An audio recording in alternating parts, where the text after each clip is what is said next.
Anies itu rumahnya di gang. Saya ke rumah Anies itu mobilnya nggak bisa masuk. Ini rumah Anies Baswedan sekarang ada di gang. 5 tahun jadi gubernur DKI dengan hampir 100 triliun anggaran, dengan 3.000 triliun PDRB. Bagaimana orang seperti itu ya dianggap dia itu dapat apa? Enggak, Anies tidak dapat apa-apa dari semua pekerjaan dia 5 tahun itu. Dia tidak punya 500.000 hektar tanah seperti Pak Prabowo. Dia itu menjadi orang miskin kembali, tidak punya uang untuk mau kampanye dan lain-lain. Ini adalah seorang guru. Ya, ini rakyat harus tahu. Kalau Pak Prabowo baru sebentar jadi Menhan, udah punya 500.000 hektar lahan. Ya, ini sorry ya, ini soal rakyat dapat apa. Jadi menurut saya sosok ini perlu dicatat. Saya pernah diundang Pak Anies naik sepeda ke Kali Hitam di belakang Sentiong sana, di belakang Senen.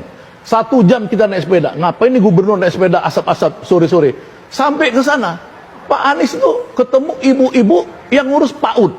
Ada namanya tamat RPTA. Ya, Pak Anies itu siang malam ngurusin pendidikan, dari urusan pendidikan orang-orang kecil, orang-orang yang membutuhkan ruang publik untuk menambah, mengekstensi. Ya, orang-orang miskin di Eropa, saya pernah jadi orang miskin di Belanda. Kenapa saya itu tetap sehat di sana? Karena pemerintah itu memberikan ruang publik, ya, taman-taman besar dan lain-lain. Ini dilakukan Anies supaya anak-anak PAUD ini, anak-anak kecil ini tidak kehilangan ruang publik. Jadi jangan di rumah gang sempit dan lain-lain. Ya, pada tahun 2022 semua orang gubernur loyal pada Jokowi. Dia menaikkan upah kurang dari 1% waktu itu.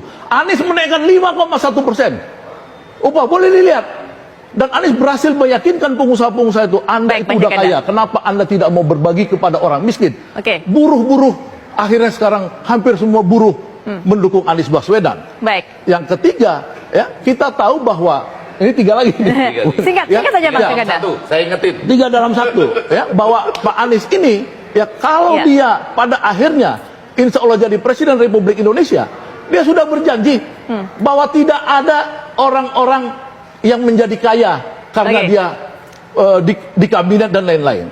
Orang-orang yang ini adalah orang-orang yang betul-betul harus berjuang untuk rakyat Indonesia itu bisa menjadi kaya. Itulah janji Pak Anies.